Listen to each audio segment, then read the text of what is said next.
ہمیں سب سے اچھے تعلقات رکھنے چاہیے. اور یہ ہو جانا تھا. میں آپ کو بتاؤں, ایک امریکنوں کو تو عادت ہی نہیں تھی کہ پاکستان اپنی خوددار پالیسی ہوگا. انہوں نے تو جب انہوں نے حکم دیا روس کا دورہ کینسل کرو, تو ان کو تو آئیڈیا نہیں تھا کہ پاکستان کینسل نہیں کرے گا. انہوں نے جب بیسس کا انہوں نے جب پروب کر رہے تھے, انہوں نے کہا جو حکم کرے. سو ان کو بھی یہ جو نیو نارمل, اس کو انہوں نے ایڈجسٹ ہو جانا تھا. انہوں نے یہ پتلے آ گئے ہیں اوپر, اور یہ اب وہی کریں گے جو امریکہ کہے گا اپنے انٹرسٹ کے خلاف. خان صاحب, جس سے گلوبل پوزیشننگ کی بات کی, پاکستان کا اوبیسلی پرسیپشن اتنا پازیٹیو نہیں ہے جتنا ہونا چاہیے تھا. We are not bad people, it's just we been on the wrong side of history by choice اور ادھر by someone else's choice. بہت سارے ملکوں کی ہم مثالیں دیکھتے ہیں, وہ اپنی سافٹ پاور یوز کرتے ہیں. جیسے انڈیا کا بالی ووڈ ہے, وہ ایک کلچرل فینومینا تو ہے. ہم دیکھتے ہیں جسٹن ٹروڈو بھی بھنگڑا کر رہا ہوتا ہے کیونکہ اس کے ایک سافٹ پاور انہوں نے اس پہ ورکنگ کی ہے کافی. 1938 میں تھائی لینڈ کے کنگ نے ان کی اپنی حکومت کا ان کا ایک پروگرام تھا جہاں پہ انہوں نے تھائی شیفس پریپیئر کیے, 3 قسم کے, ایک بہت فائن ڈائننگ کے, ایک مڈ ٹیئر اور ایک بالکل اسٹریٹ فوڈ. اور انہوں نے دنیا بھر میں اپنے شیفس پھیلا دیے. آپ کو اگر اسٹریٹ فوڈ کھانا ہے آپ کو نیو یارک میں بھی ملے گا, آپ کو فائن ڈائن کرنا ہے لنڈن میں بھی ملے گا. تو اس سے لوگوں میں پرسیپشن, ایک تھرسٹ پیدا ہوئی کہ یار اگر تھائی فوڈ لنڈن میں اتنا اچھا مل رہا ہے آکسفورڈ اسٹریٹ پہ, تو تھائی لینڈ میں کتنا اچھا ہوتا ہوگا. اور اس کا رزلٹ آج ہم دیکھتے ہیں کہ Thailand billions of dollars جو ہے خالی ٹورزم کی مد میں کماتا ہے. یہ چیزیں ہمارے یہاں اس طرح کی پالیسیز پہ کام ہوتا ہی نہیں. مینگو ڈپلومیسی ہم اتنی زبردست کر سکتے ہیں پوری دنیا میں, بہت ڈیمانڈ کریٹ کر سکتے ہیں, لیکن انفارچونیٹلی ہم اس طرف سوچتے نہیں ہیں. ایک انٹرنل سافٹ پاور ہوتی ہے, جیسے بنگلہ دیش نے جو ہے سیڈ پلانٹ کی اپنی عوام میں. انہوں نے اپنا سکہ جو جاری کیا جو ان کے کرنسی کا تھا, اس میں انہوں نے جو امیجری یوز کی, انہوں نے دکھایا ایک ماں ہے, ایک باپ ہے اور 2 بچے ہیں. اور سکہ ہر غریب آدمی کی جیب میں جاتا ہے, تو ان کا ایک مینٹل میپنگ ہوئی کہ 2 بچے کرنے. تو انہوں نے پاپولیشن مینجمنٹ وہاں سے کرنا شروع کی, جس کا رزلٹ آج کافی ہم حد تک دیکھتے ہیں. دوسرا, 2000 کی دہائی میں انہوں نے ایک اور سکہ جاری کیا جس میں ایک بچہ اور لڑکی دونوں بیٹھے ہیں اور دونوں کے ہاتھ میں کتاب ہے. سو انہوں نے ایک میسج کنوے کیا کہ دونوں کو پڑھانا ہے, جس کا رزلٹ آج ہم دیکھتے ہیں کہ بنگلہ دیش میں خواتین جو ہیں ان کا رول بہت زیادہ ہے انڈسٹریز میں. اور ابھی شری لنکا کے جو کرائسس ہوئے, ساری انڈسٹری موو ہو کے بنگلہ دیش چلے گئی, ہمارے ملک سے بہت گئی ہے. تو خواتین کا رول بھی بہت امپورٹنٹ ہے, اور ہمارے ملک میں 51% خواتین ہیں اور کافی حد تک مارجنلائزڈ ہیں, فریڈم ان کو اتنا نہیں ملتا. ہم ایک بہت بڑا ریسورس ضائع کر رہے ہیں اس طرح سے, چاہے وہ پالیسیز ہوں, چاہے وہ ہماری اپنی ذاتی سوچ ہو. تو ان چیزوں پہ ہم کیا کام کر سکتے ہیں جو کہ آنے والے 20-25 سالوں میں ہمیں اس کا فروٹ حاصل ہو؟ دیکھیں, پہلے تو یہ جو سافٹ پاور ہے نا, میں اس کا کوئی زیادہ فین نہیں ہوں. یہ سافٹ پاور کی ہم بار بار پہلی دفعہ ہم نے مشرف کے دور میں سنی تھی سافٹ پاور, اور وہ ہوتا یہ تھا کہ باہر سے جب ڈیلیگیشن آتے تھے تو ہم فیشن شوز ان کے سامنے کر دیتے تھے کہ جی یہ ہماری سافٹ پاور ہے. یا پھر وہ ایک دفعہ شوق عزیز گیا کہ جارڈن, تو مجھے کسی دوست کا ٹیلی فون آیا, کہتا پاکستان گیا وہ جارڈن اور اپنے ساتھ ٹروپ لے کے گیا ماڈلز کی جو کہ وہاں کیٹ واک پہ چڑھے ہوئے, یہ بتانے کے لیے کہ پاکستان سا. اور انلائٹنڈ ماڈریشن, یہ بھی ایک مذاق تھا جس کی کسی کو آج تک سمجھ نہیں ہے کہ وہ مطلب کیا اس کا. یہ ہوتی ہے جب آپ میں احساس کمتری ہو, تو آپ لوگوں کو خوش کرنے کے لیے بتاتے ہیں کہ جی ہم بھی آپ ہی کی طرح ہیں. یعنی اگر آپ فیشن شوز کر سکتے ہیں تو ہم بھی کر سکتے ہیں. اس سے کبھی کسی ملک کو عزت نہیں ملی. ہندوستان کو آپ نے پہلے نام لیا, ہندوستان کو عزت اس لیے ملی کہ انہوں نے اپنی عزت کروائی. کبھی مجال ہے ہندوستان میں کھڑے ہو کے یورپین یونین کے امبیسڈرز ہندوستان کو کہیں گے جی آپ یوکرین کے اوپر کنڈیم کریں رشیا کو؟ کسی کی ضرورت ہے کرنے کی؟ کیونکہ ان کو ریئیکشن آئے گا ہندوستان سے. ان کے پولیٹیشینز, ان کے لوگ الائنڈ ہیں, وہ اپنی جو ساورنٹی ہے اس کے ساتھ کھڑے ہو جاتے ہیں. ہم نے یہ اپنے یہ آخری 30 سالوں میں خاص طور پہ رمزی وہ جو ایمل کانسی کا, اس کو ہم نے امریکنوں کو پکڑا دیا. اس کے وکیل نے, جب جج نے پوچھا کہ یہ تو کوئی قانون کاروائی کے بغیر آپ نے پکڑ کے اس کو لے آئے, کڈنیپ کر کے لے کے آئے ہیں, اس کے وکیل نے جج کو کہا کہ کڈنیپ کر کے لے کے آئے ہیں. تو جج نے پوچھا اس سے, پھر اس نے دونوں وکیلوں سے, اس نے کہا کیوں نہیں انہوں نے کاروائی کی؟ تو اس وکیل نے وہاں کہا ایمل کانسی کہ پاکستانی اپنی ماں بھی بیچ دے پیسے کے پیچھے, ڈالرز کے پیچھے.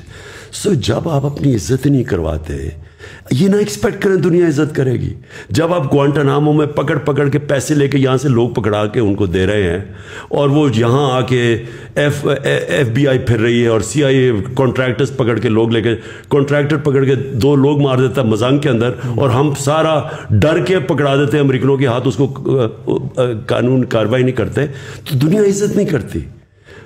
پہلی چیز اپنی عزت کروائیں. آپ نے دنیا سے عزت کروانی ہے, پہلے اپنی عزت خود کریں, اور وہ تو شروع ہوتی ہے ایک انڈیپینڈنٹ خوددار فورن پالیسی سے, اور قوم تب کھڑی ہوتی ہے. دیکھیں آپ نے اگر ہم کب سے بھیک مانگتے پھر رہے ہیں, کب سے قرضے لیتے پھر رہے ہیں, کب سے ایڈ پر ڈلائی کر رہے ہیں. جب وہ سعودی عربیہ ہمارا جو جاتا ہے پرائم منسٹر, ساری قوم میں تو جی کیا پیسہ لے کے آئے گا. جدھر وہ آیا جی چائنا سے, میں جب بنا مجھے اتنی امبیرسنگ ہوتا تھا کہ ہمارا ملک بینکرپٹ تھا, مجھے پیسے مانگنے پڑتے تھے قرضوں کے پیچھے, یہ سعودی عربیہ, یو اے ای, چائنا سے. میں آپ کو یقین دلاؤں کہ 3.5 سال میں جو مجھے سب سے زیادہ شرم آئی وہ تب آئی جب مجھے ان سے پیسے مانگنے پڑتے تھے. کیوں نہیں ہم نے کبھی فیصلہ کیا کہ ہم اپنے, اور میں آپ کو یقین دلاتا ہوں جس وقت ہم قوم بن گئے, یہاں اتنا پیسہ ہے نہ, یہاں پیسے کی کمی ہے, اس ملک کے اندر ریسورسز کی کمی نہیں. ابھی آپ نے ٹورزم کی بات کی, میں آپ کو گارنٹی کرتا ہوں کہ جو پاکستان میں ٹورزم پوٹینشیل ہے شاید ہی دنیا میں کسی ملک میں. ہمارے پاس ریلیجس ٹورزم, ہمارے پاس دنیا میں unique mountain tourism, skiing Pakistan میں یونیک ہے. ہمارے یہ جو کوسٹل بیلٹ ہے ساری ایسی وہاں کوسٹل بیلٹ کے اوپر بیچز ہیں جو میں نے کہیں دنیا میں بھی نہیں دیکھی, ایمرلڈ پانی ہے وہاں, لیکن کبھی کسی نے سوچا ہی نہیں. یہ انٹیپڈ ہے ہمارا ملک. کیوں وجہ ہے, جب آپ دوسرے سے بھیک مانگنے کے اور قرضے لے کے گزارے کریں, اور آپ ساروں کے گھر ہوں, چھٹیاں آپ کی لنڈن میں ہوں, آپ کے بڑے بڑے محلات وہاں ہوں, بزنسز وہاں ہوں, آپ کو کیا پتا کہ پاکستان میں کیا ہے. میرا بلیف یہ ہے کہ یہ جو سافٹ پاور تب آئے گی, ہم پہلے اپنی عزت کریں, اپنے کلچر کو پروموٹ کریں. نصرت فتح علی خان ہمارا سافٹ پاور اس لیے تھی کیونکہ وہ اس میں پاکستانیت تھی, وہ ایک اپنا کلچر کا ہم پروجیکٹ کر رہے تھے. ہم کرتے کیا ہے کہ یا فیشن شوز کر نہ تیتے رہتے ہیں نہ بٹے رہتے ہیں, اور اس سے رسپیکٹ ہی ملتی. سب coming back to the local politics, ایک سوال سوشل میڈیا پہ بہت زیادہ پچھلے 2-3 سالوں میں چلتا رہا ہے کہ خان صاحب کا بزدار صاحب کے ساتھ کیا خاص محبت کا رشتہ ہے, کہ بہت دفعہ ہوا کہ وہ جا رہے ہیں آ رہے ہیں, بہت سے لوکل پارٹیز چاہتی تھیں کہ وہ چلے جائیں, اس سے پہلے بہت سے لوگ ان کو جانتے بھی نہیں تھے.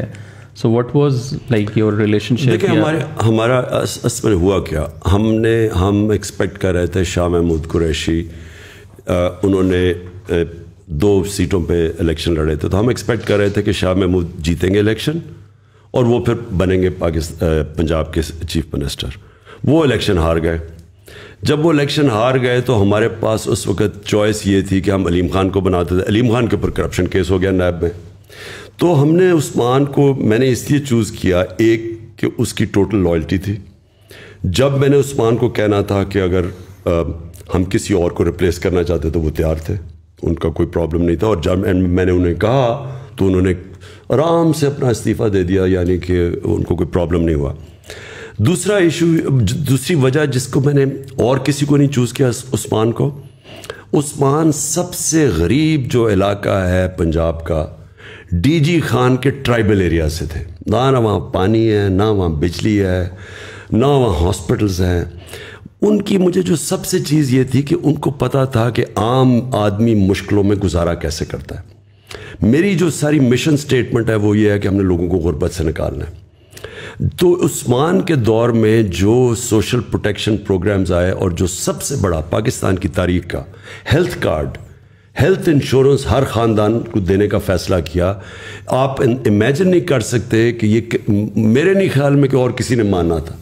عثمان کو امیجیٹلی سمجھ آ گئی کہ غریب آدمی اگر اس کے خاندان کے پاس ہیلتھ انشورنس ہو اور کسی بھی ہاسپٹل میں اپنا علاج کروا سکتا ہے. یہ یاد رکھیں کہ ہیلتھ انشورنس میں پرائیویٹ ہاسپٹلز میں جدھر کوئی غریب آدمی سوچ بھی سکتا ہے گھسنے کا, آج وہ جا کے اپنا علاج کروا سکتا ہے. ڈاکٹرز ہاسپٹل میں نے 2 تو جانتا ہوں جنہوں نے جا کے ہارٹ کے آپریشن کروائے ہیں, جو بیچارہ غریب آدمی گھس بھی نہیں سکتا, ایک ڈرائیور نے جا کے کروایا. تو یہ جو اس کی تھی نا, کہ جو اس کی ایمپتھی تھی, اس کے اندر جو انسانیت تھی, وہ مجھے بڑا اپیل کیا. کہ کیونکہ میں نے جب انٹرویو کیا تو میں نے اسے پوچھا کہ تم کیا کرنا چاہتے ہو. وہ کہتا ہے جی لوگوں کو بنیادی چیزیں ضرور, پانی مل جائے, لوگوں کو صاف پانی, لوگوں کے پاس بجلی پہنچ جائے, اور پھر ہاسپٹل ہو. یعنی جب ایک تکلیف میں انسان ہوتا ہے, دیکھیں جب تکلیف میں ہوتا ہے نا انسان, ایک گھر میں بیماری ہو گئی اور آپ کے پاس کہیں جانے کی جگہ نہیں ہے, وہ بے بسی وہ صرف وہ جانتے ہیں جو گزرے ہوں. تو مجھے اس کی بڑی یہ چیزیں پسند آئی, اور میں سمجھتا ہوں کہ اس نے بڑا اچھا کام کیا عثمان نے. سر یوتھ کے بارے میں ایک سوال کرنا چاہوں گا. پرٹیکولرلی ریسنٹلی ایک اسٹیٹمنٹ آئی تھی جس میں وہ تھا کہ یوتھ از ایل انفارمڈ. پھر ساتھ کل مالک صاحب ایک اینکر انہوں نے بھی یہ بات بولی کہ یوتھ جو ہے وہ شاید انفارمڈ ہے لیکن پولیٹیکلی وہ انٹلیکچوئل ڈیپتھ نہیں ہے. آئی فیل لائک کہ بڑا 60% of the population is youth right now. Pakistan میں میں دیکھ رہا تھا کہ اگر میں 18 سے 30 کی عمر نکالوں تو جو آپ کا ووٹ بینک ہے اس میں 44% ووٹ جو ہے وہ اس پاپولیشن کا. اسینشلی اگلی الیکشن یہ ڈیفائن کر سکتے ہیں کون جیتے گا کون نہیں جیتے گا. تو یہ جو اسٹیٹمنٹ ہے یہ آلموسٹ ایسے لگتا ہے کہ ایک نیریٹو بلڈ کیا جا رہا ہے, اور یہ بڑا ڈیمیجنگ ہے نوجوانوں کے لیے کہ یار ہم مطلب ہماری کیپیبلٹی کوئی نہیں ہے, ہم جو کر رہے ہیں جو سوچ رہے ہیں وہ ارریلیونٹ ہے. اور اسی کے ساتھ ساتھ تو پوچھنا میں یہ چاہوں گا, پر پہلے تو یہ کہ how do you see the youth, and دوسرا آپ کی کرنٹ گورنمنٹ میں بھی ہم نے دیکھا کہ youth even though you came in from the view of the youth, وہ ریپرزنٹیشن نہیں ملی, وہ یوتھ کو وہ اپرچونٹی نہیں ملی جو کہ ہم چاہتے تھے کہ یار شاید ہمیں ہماری بات سنی جائے گی. شاید ایک تو ایم این ایز میں زیادہ اماؤنٹ یوتھ کی ہوگی, بٹ چلیں ایم این ایز نہ بھی ہوں, اس کے بعد پھر آ کے یوتھ کو اٹھایا جائے گا اور ان سے پوچھا جائے گا کیا صحیح کیا غلط کیا کرنا چاہیے. لیکن ہم جاتے بھی تھے تو ہمیں جو ہے نا وہ بچے کہہ کے سائڈ پہ کر دیا جاتا تھا کہ یار یہ تو بچے ان کو کیا پتا, 10 سال کی ایکسپیرینس 15 سال کی ڈگری. دنیا بڑی بدل چکی ہے اب, آج کل نئے نوجوان جو ہیں وہ بڑے انوویٹیو ہیں, وہ ڈسرپٹیو ہیں. ہم کہتے ہیں ہمیں ڈسرپشن کرنی ہے, لیکن اگر ہم یوتھ کا ویٹ کرتے رہیں گے کہ وہ جب 50 کے ہوں گے تبھی ڈسرپٹیو ہوں گے تو وہ تو دے لوز دے رہے نا. دیکھیں دو مختلف چیزیں. آپ نے یہ کہا کہ کسی نے یہ کہا کہ جو یوتھ کو سمجھ نہیں ہے یا یوتھ بڑی ایل انفارمڈ ہے, یہ بڑی ایک کانڈسینڈنگ ایک غلط ویو ہے. یوتھ کے اندر جو چیز ہوتی ہے وہ پیشن ہوتا ہے, جنون ہوتا ہے. جیسے جیسے آپ کی عمر ہوتی جاتی ہے تو آپ زیادہ ریئلزم پہ آ جاتے ہیں کہ جی یہ تو زمینی حقائق پہ آ جاتے ہیں, اور آپ میں وہ جو جنون اور جو خواب دیکھنا وہ ختم ہونا شروع ہو جاتا ہے. زندگی میں مار کھا کے انسان اس طرف پہنچ جاتا ہے. میں ہمیشہ سمجھتا ہوں کہ اصل میں انسان بوڑھا تب ہوتا ہے جب اس میں جنون ختم ہو جاتا ہے, جب اس کو خواب دیکھنا ختم ہو جاتا ہے.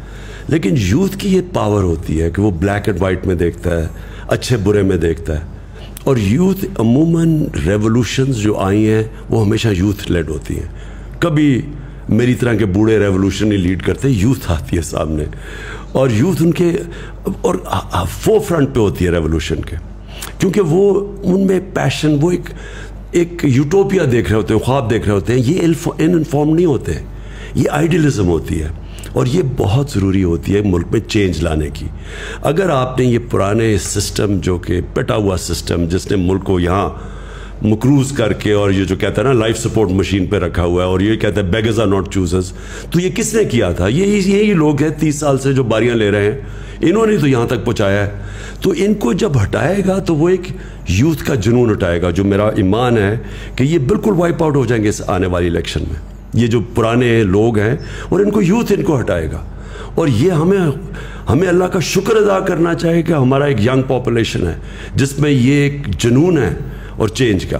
جہاں تک آپ بات کریں کیا آپ کو منسٹر بنا دینے چاہیے یوتھ کے, کیونکہ وہ ایک آپ کی یوتھ کی پارٹی ہے, آپ کو منسٹر وہ آدمی بنانا چاہیے جس کی سب سے زیادہ کیپیبلٹی ہو وہ منسٹری چلانے کے لیے, کیونکہ ایونچولی آپ نے گورننس دینی ہے. گورننس تب دیں گے جب کیپیبل لوگ آپ کے اوپر بیٹھے ہوئے ہو. وہ اگر یوتھ ہے, اب مراد سعید ہے, اس کو ہم نے 2 منسٹریاں دی ہوئی تھیں اور اس نے بڑا زبردست کام کیا, لیکن اگر ہمیں اور کوئی مل جاتا تو اس کو بھی ہم اوپر لے آتے. تو وہ ڈپینڈ منسٹر آپ کا میرٹ پہ آنا چاہیے, چاہے وہ ینگ ہو چاہے اور لو. ہاں صاحب, یوتھ کی بات کی آپ ابھی, آپ کے انٹرویو کے بعد میں کراچی میں ایک 15 سال کے بچے سے میرا انٹرویو ہے جس نے بلاک چین اور NFT نان فنجیبل ٹوکنس کی ٹیکنالوجی کی مد میں 1 کروڑ روپے کمایا ہے, مگر وہ 15 سال کا بچہ بینک اکاؤنٹ نہیں کھول سکتا ہے اس ملک میں. تو پوائنٹ از یہاں پہ 15 سال کے بچوں کا یہ پوٹینشیل ہے, مگر ان کی قسمت کا پین جس کے ہاتھ میں, وہ صاحب جو ہے ٹائپ رائٹر پہ ٹرین ہوئے تھے, which is fine, not being ageist, this is how the world works. مگر میرا جو ابھی تک کا تھیسس ہے وہ یہ ہے کہ جو ایک تھاٹ بیٹھی ہوئی نا ٹیبل کے اس پار, وہ اپنی ایگو میں پھنس گئی ہے کہ یہ 15 سال کا بچہ ہمیں کیا بتائے گا. اور یہ ایٹیٹیوڈ جو ہے نا یوتھ کو ڈرائیو کر رہا ہے. انہوں نے دبا کے ڈاؤن لوڈ کیے ہوئے فارم کینیڈا کے امیگریشن کے, اور وہ آپ سے اگلا سوال بھی میرا یہ تھا کہ بچے پوچھ رہے ہیں بھر لیں یا رک جائیں ابھی تھوڑا سا. تو اس کو پھر ہم کیسے ٹیکل کریں, یہ برین ڈرین جو اتنا ہونے جا رہا ہے. اور آپ ماشاء اللہ آپ نے اتنا ٹریول کیا, آپ نے دنیا بھر فنڈ ریزنگ کی ہے. میری آپ کے مقابلے میں بہت لمیٹڈ ٹریولنگ ہے, لیکن میں جتنے پاکستانیوں سے ملا ہوں they are doing phenomenal work. ایک بچہ, میری ایک ویڈیو میں نے کوئی بنائی تھی کہ کچھ جرمنی میں کچھ اسٹوڈنٹس ملے تھے, انہوں نے سمجھایا تھا کس طرح آپ ویزا لے کے آ سکتے ہو. کوئٹہ کے آؤٹسکرٹس میں ایک بندے نے, وہ کوئٹہ ماموں کے گھر آیا, نیٹ سے وہ ویڈیو دیکھی, 2 سال بعد وہ وہاں پہنچا. اب وہ روجر فیڈرر کا وہ جو ہے اس کا اسپورٹس فزیشین ہے, اسپورٹس فزیشین, اس کی رینج آف موشن چیک کر رہا ہے. فٹ بالر بائرن میونخ کے جو فٹ بالر ہیں وہ اس میں آ رہے ہیں. مطلب کیا وہ کہہ رہے ہیں میرے پاس یہاں پہ کچھ بھی نہیں تھا. He wants to come back and give back to the country, لیکن وہ کہاں جائے. تو اس طرح کا ہم بہترین جو ٹیلنٹ ہے وہ تیزی سے جا رہا ہے, اور فگرز آپ کے سامنے بھی ہوں گے کتنے اوورسیز پاکستانی بڑھتے جا رہے ہیں. مجھے تو لگتا ہے کہ ہماری پالیسی ہے کہ سب کو اوورسیز بھیج دو تاکہ پھر ریمیٹنس ہے اور ہمارا ملک چلے. دیکھیں 2 چیزیں, ایک کہ اوورسیز پاکستانیز کے اندر ہمارا سب سے اچھا ٹیلنٹ چلا گیا ہے, کوئی شک نہیں, کیونکہ میں سب سے زیادہ میرا اوورسیز پاکستانی سے انٹریکشن ہے, اور اس میں کوئی شک نہیں کہ کیونکہ ہمارا جو سسٹم ہے وہ اینٹی میرٹوکریسی ہے, روکتی ہے میرٹ کو. اور اکراس دا بورڈ, میں آپ کو میں تو اسپورٹس کی بھی بات کر رہا ہوں کہ اسپورٹس کے اندر جو سارا سیٹ اپ بنا ہوا ہے وہ ہے ہی میرٹ کے اگینسٹ. اس کے اندر یعنی ڈسپائٹ دا سسٹم تو شاید کوئی اوپر آ جائے, وہ سسٹم اوپر نہیں لے کے آتا. اور وہ ہر فیلڈ میں ہے. میں نے جو گورنمنٹ کے اندر بھی دیکھی, ہماری بیوروکریسی کے اندر جو سسٹمز بن چکے ہیں وہ اندر آنے نہیں دیتے لوگوں کو. ہم نے کوشش کی 2-3 دفعہ باہر سے پاکستانیوں کو ہم نے بڑے وہ انتھوزیاسٹک کیا ہے, لیکن وہ سسٹم ان کو فنکشن نہیں کرنے دے رہا تھا. میں نے دیکھا کہ وہ ہر جگہ ان کو ڈسٹرب کرتا تھا. جو جنگ ہے نا جی, میں آپ پھر سے واپس آتا ہوں, وہ ہے رول آف لاء کی. رول آف لاء جو ہے نا وہ کرٹیکل ہے ایک معاشرے کی سکسیس میں. رول آف لاء کا دوسرا حصہ میرٹ ہے. ایک رول آف لاء کا حصہ ہے کہ سب قانون کے نیچے آ جائیں, دوسرا اس کا ہے میرٹوکریسی. جب رول آف لاء ہوتا ہے تو میرٹ آ جاتی ہے.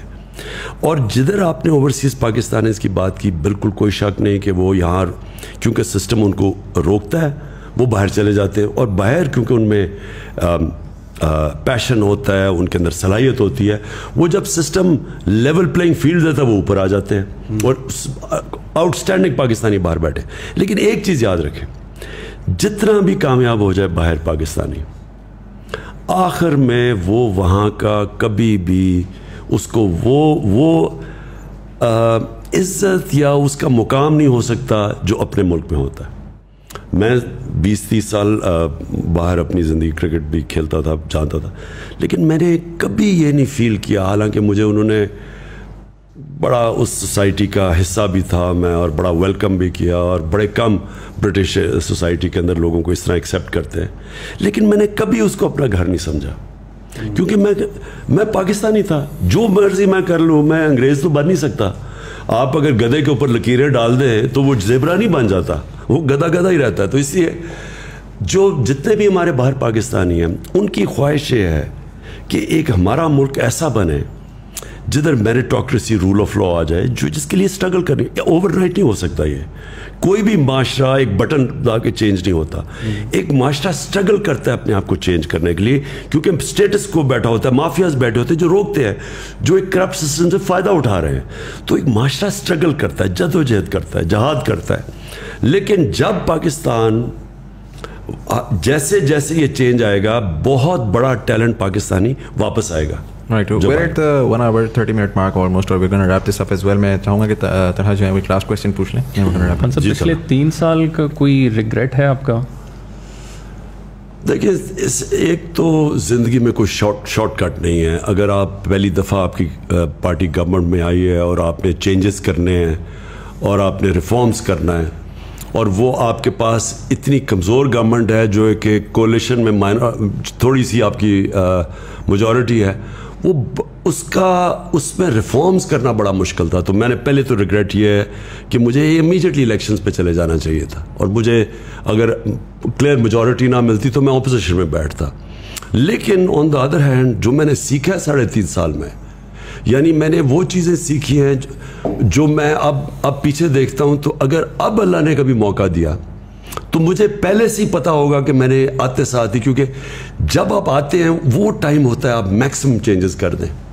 تو مجھے اب پتا ہے کہ میں نے کیا کیا چینجز کرنے ہیں, کیونکہ وہ اگر آپ شروع میں چینجز نہیں کرتے بعد میں نہیں ہو سکتے.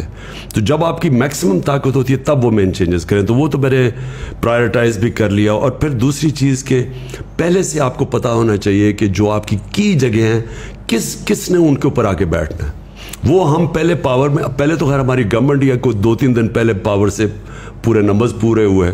جب نمبرز پورے ہوئے تو پہلے جب گورنمنٹ آئی تو تب ہمیں پریزنٹیشنز ملنی شروع ہوئی کہ ایک اداروں میں کیا سچویشن ہے. تو وہ فائر فائٹنگ ہی اس وقت ہو رہی تھی. آپ کے پاس پلاننگ ہی ہو سکتی ہے. اس وقت انشاءاللہ پلان کر کے آئیں گے اور پتہ ہوگا کہ کرنا کیا ہے. لوگوں کو بھی پہلے سے آئیڈینٹیفائی کریں گے کہ کی جگہ کے اوپر کون سے لوگ بیٹھے ہیں. یہ اور ریگریٹ میرا سب سے بڑا یہ ہے کہ ہمارے پاس جو ہم کر بھی سکتے تھے, جو بڑے بڑے کرمنلز اور جو مافیاز تھے, حالانکہ ہم نے بڑی زمینیں چھڑوائیں, قبضے گروپس سے پکڑا, گورنمنٹ کی زمینوں کے اوپر یہ پولیٹیشنز نے قبضے کیے ہوئے تھے وہ سارے چھڑوائے. لیکن ہم نے جس طرح ہمیں جو ہمارے پاس FIA بھی تھی اور اینٹی کرپشن بھی تھی اور FBR بھی تھی, ہم اور زیادہ کر سکتے تھے. لیکن انفارچونیٹلی ہمیں ریزسٹنس اندر سے بڑی آئی. یعنی جو ہمیں پتہ نہیں تھا کہ کئی لوگ ان کے ساتھ اندر سے ملے ہوئے تھے, تو وہ گو سلو کر دیتے تھے. ہم اس طرح کا جو احتساب کرنا چاہتے تھے, جو نیب تو ہمارے ہاتھ میں نہیں تھی, عدلیہ ہمارے ہاتھ میں نہیں تھی, لیکن جو ہمارے ہاتھ میں بھی تھا ان اداروں کو آہستہ آہستہ ہمیں جب سمجھ آئی تو وہ آخری 1 سال کے اندر پوری طرح سمجھ آئی. تو اب انشاءاللہ کبھی بھی موقع ملے تو آتے ساتھ ہی کریں گے. اور PDM کے لیے کوئی لاسٹ میسج؟ دیکھیے PDM تو ایک صرف اینٹی عمران الائنس ہے. ان کا تو کوئی نظریہ ہے نہ کچھ ہے.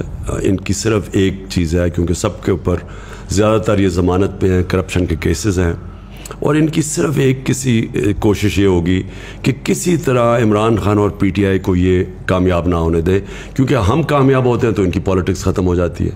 تو اس لیے یہ ایک ان نیچرل سی الائنس ہے جو پازیٹیو نہیں ہے, ایک نیگیٹو الائنس ہے. صرف یہ کہ ایک آدمی کے ڈر سے اور پارٹی کے ڈر سے یہ سب اکٹھے ہیں. رائٹ سر, ریپ دس اپ. میں بس ایک سوال آپ سے پوچھوں گا, جنرلی میں سب گیسٹ سے پوچھتا ہوں. I want to channel Imran Khan the human, not Imran Khan the politician.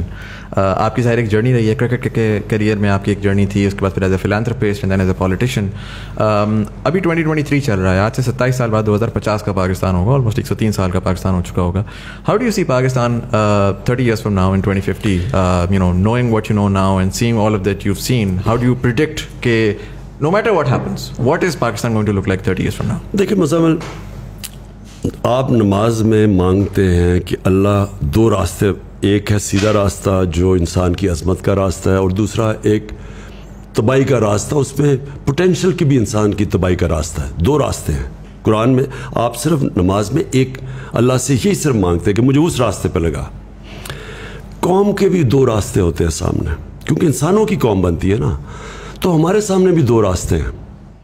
یا ہم اب یہ جو سارا جو سازش ہوئی ہے اور یہ جو ساری ہمیں ایک غلام بحر کی مداخلت سے امپوز کی گئی ہے چوروں کی حکومت, تو یا تو یہ چلے گی اور اس کے بعد ایک تباہی کا راستہ ہے, اور یا اس کو فائٹ کرے گی قوم اور پھر وہ راستہ اختیار کرے گی جو کہ آزادی کا راستہ اور مشکل راستہ ہے.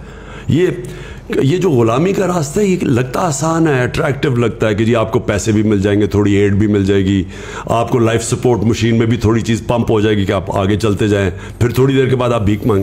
ذلت کا راستہ ہے. دوسرا ہے خودداری کا اور آزادی کا راستہ, اور وہ ہے لا الہ الا اللہ کا راستہ. جو لا الہ الا اللہ ہے نا جی, یہ پورا ایک فلسفہ ہے, یہ آئیڈیالوجی ہے کہ سوائے اللہ کے کسی کے سامنے نہیں جھکنا. ایک غیرت کا راستہ ہے, خودداری کا راستہ ہے, اور انسان کی عظمت کا راستہ ہے. کیونکہ پھر انسان جب اپنے پیر پہ کھڑا ہوتا ہے اور اللہ پہ رلائے کرتا ہے, ہمیشہ وہ قوم اوپر جاتی ہے. جو مدینہ کی ریاست تھی, وہ کیوں اللہ ہمیں کہتا ہے کہ نبی صلی اللہ علیہ وسلم کی سنت پہ چلو, اور وہ ان کی سنت تھی, کیونکہ اس کے اوپر دنیا کا ایک عظیم سویلائزیشن کھڑا ہوا تھا. وہ کیا کیسے 2 سپر پاورز تھی, تو کیا ان کو کبھی کہا کہ ہمارے نبی صلی اللہ علیہ وسلم نے کہ کسی سے ایڈ لے کے جاؤ کہ جی پیسے مانگو, بلکہ انہوں نے ان کو اناؤنس کیا کہ میں اللہ کا پیغام لے کے آیا ہوں, اگر فالو کرو گے تو آپ کی بہتری کے لیے. 10-12 سال کے اندر وہ دونوں گھٹنے ٹیک گئے ان کے سامنے. یہ تاریخ کا حصہ ہے. تو وہ پرنسپلز انہوں نے سیٹ کیے تھے, جس کا مین پرنسپل لا الہ الا اللہ, کہ انسان اللہ کے سامنے کسی کے سامنے اس کے علاوہ نہیں جھکتا. یہ جو اس وقت ہمارے پاس فیز ہے, ہمارے پاس بھی اب 2 راستے ہیں. ایک ہے غلامی کا اور ذلت کا راستہ, ایک ہے آزادی کا راستہ اور جدوجہد کا راستہ ہے. مشکل راستہ ہے, لیکن وہ اس ملک کی عظمت کا راستہ ہے. تو آپ نے جب میرے سے پوچھا نا پاکستان کدھر جائے گا, ہمارے اوپر چوائسز چھوڑ دیتا ہے اللہ. ہر وقت ہمارے پاس کیوں 5 وقت نماز پڑھتے ہیں, ہر روز ہمیں چوائس کرنی پڑتی ہے 2 راستوں کے بیچ میں. کوئی تیسرا راستہ نہیں ہے, نیوٹرل کوئی راستہ نہیں ہے, یا یہ راستہ ہے یا وہ راستہ ہے. تو مجھے ویسے اگر آپ میرے سے میری انسٹنکٹ کو پوچھیں, میری انسٹنکٹ یہ ہے کہ یہ قوم اب وہ اس راستے پہ جانے لگی ہے جو ہمیں 70 سال پہلے نکل جانا چاہیے تھا. وہ ہماری عظمت کا راستہ ہے. Sir, thank you so much for being part of the show and for all of the guests, Thank you. co-hosts as well. Thank you ji. جو لوگ دیکھ رہے ہیں, thank you so much for watching. بڑے turbulent times آنے والے ہیں, I hope اپنا خیال رکھ سکیں آپ سب لوگ, and we'll see you.